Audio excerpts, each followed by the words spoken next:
Interessante. Tem superchat aqui. Olha aí. Do Digo. Na visão do convidado, do Carlos, por que a maioria dos casos de EQM são de pessoas que relatam momentos bons, alegria e paz? E por que é comum as experiências de EQM geralmente estarem ligadas às crenças que a pessoa tinha em vida? Olha, veja só, volto a dizer. Obrigado, Digo. Eu sou aqui quase um arqueólogo da experiência, e eu não tenho nenhuma verdade, eu não tenho nenhuma conclusão científica.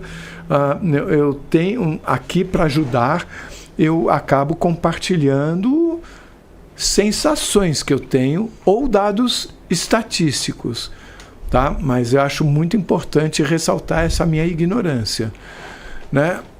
Feito isso, eu peço para você repetir a pergunta. Vamos lá. Se na sua visão, porque a maioria dos casos de EQM são de pessoas que relatam momentos bons, alegria e paz?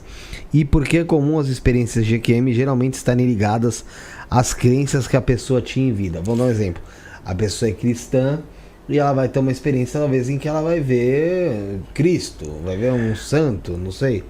Veja só, se fosse assim, não haveria nenhuma experiência de ateu. Isso é um ponto. Porque se ele vai ver o que ele acredita, ele não acredita.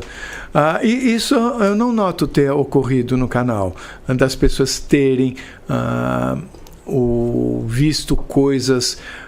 Por exemplo, o que existe é a pessoa ver uma luz. Aí, por causa da crença anterior dela, ela pode escolher reconhecer essa luz ou como Jesus, ou como Buda, ou como Iemanjá, ou como alguma coisa. Ela está escolhendo. Sim, aí ela faz a ligação própria dela. Mas o canal busca a todo custo que a pessoa relate o fato. Se ela viu uma luz, ela viu uma luz. Se a pessoa não disse, olha, eu sou tal pessoa, você não vai dizer. Senão você está colocando o seu viés na experiência. Isso com relação à segunda parte. A primeira parte sobre experiências boas, eu acho que tem a ver com aquilo que eu tinha falado antes. Na verdade, eu acho que toda experiência é boa. Mas eu fico aqui pensando com os meus botões. Se o objetivo é de nós entendermos que não termina aqui, talvez o pessoal que está organizando essa coisa toda tenha pensado, olha, vamos mostrar também que a coisa é legal, né? Para não assustar, né? Não vamos assustar o pessoal, né? Porque, na verdade, mesmo quando a pessoa tem uma experiência de, como dizem os espíritas, eu acho que usam essa palavra umbral, né? Veja, o próprio caso do Dr. Eben Alexander, que tem um livro maravilhoso chamado Uma Prova do Céu, que eu li em 2013, e ele, professor em Harvard, por 10 anos, neurocirurgião, neurologista, ateu, convicto, coisa e tal, de repente ele tem uma experiência de meningite bacteriana, fica 7 dias em coma, quando os médicos já estavam para conversar com a família, para desligar os aparelhos, ele volta com uma história para contar maravilhosa, porque tem uma prova matemática de que ele viveu aquilo mesmo, que eu não vou dar spoiler. Mas o que acontece? Ele chegou lá e estava num ambiente lamacento, vendo muita gente situação deplorável, sofrendo, tudo aquilo que a gente ouve falar de vez em quando. E, de repente, ele pediu ajuda. Veja só, ele pediu ajuda para uma coisa na qual ele não acreditava. Eu não me lembro para quem ele pediu ajuda para sair de lá. Mas se ele pediu ajuda, ele pediu para alguém. Não pediu para a parede me ajuda, ele pediu para alguma coisa na qual ele passou a acreditar naquele instante. E imediatamente a ajuda surgiu. A luz desceu e ele foi tirado de lá.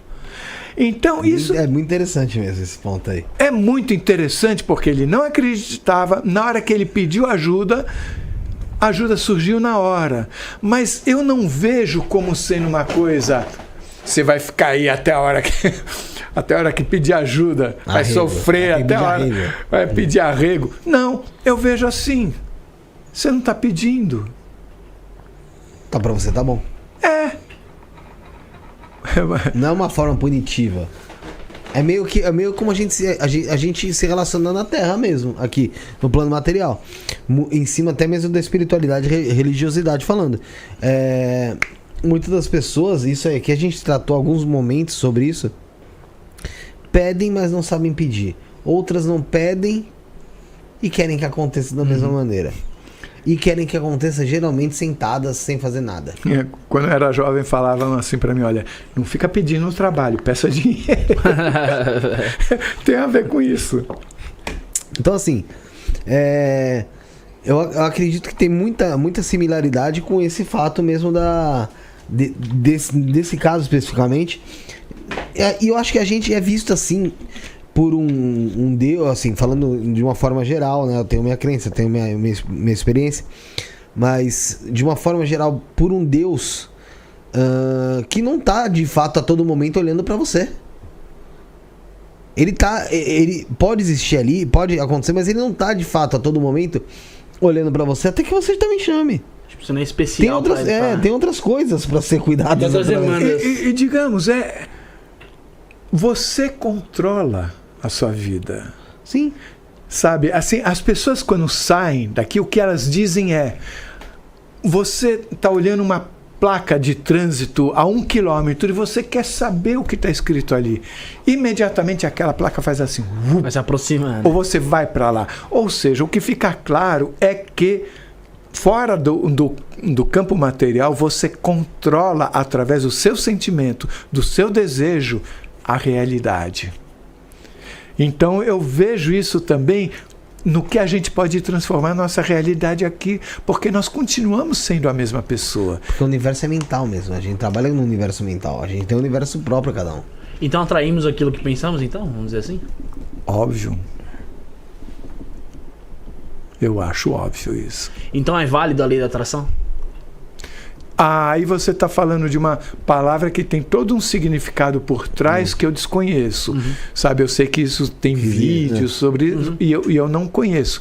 Mas que você é um sentimento ambulante e que você vai atrair provavelmente energias que sejam da mesma sintonia que a sua, isso para mim faz sentido, inclusive cientificamente.